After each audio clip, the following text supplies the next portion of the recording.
Dopo la bomba scoppiata nella giunta di Rossano Veneto con l'estromissione da parte del sindaco Morena Martini dell'ormai ex assessore al bilancio e sport Paola Ganassin, il posto lasciato vacante viene colmato da Davide Berton, 28 anni, ha ricevuto le deleghe a bilancio, affari generali, commercio e quartieri. Al suo attivo un mandato in opposizione durante la precedente giunta Trevisan, da luglio 2015 nella maggioranza e in consiglio comunale, con un passato tra le fila di Forza Italia. Nel 2006 mi sono iscritto a Forza Italia, posto in cui ho conosciuto l'attuale sindaco Morena Martini e con lei ho collaborato in questi 10 anni. Quali sono adesso i prossimi obiettivi per questo suo mandato? Allora io penso che fin tanto che un sindaco che è stato eletto dai cittadini non riceve un chiaro segnale di sfiducia dall'Aula del Consiglio Comunale, deve andare avanti e deve continuare ad amministrare.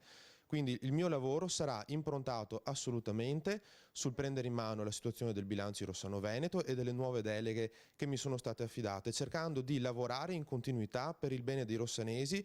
Certo è che mai come in questi ultimi periodi la maggioranza a Rossano è stata così divisa. E a cosa imputa tutto questo malumore?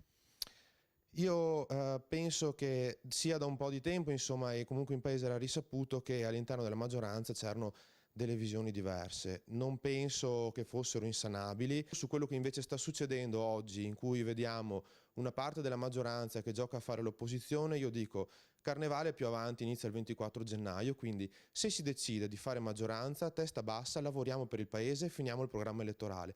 Se, come è normale che sia, io non mi trovo più bene in un posto, allora a quel punto devo lasciare, devo decidere cosa fare da grande e porre fine all'amministrazione oppure decidere di continuare. Ma facciamo chiarezza e se decidiamo di continuare, moderiamo i termini e portiamo avanti il programma.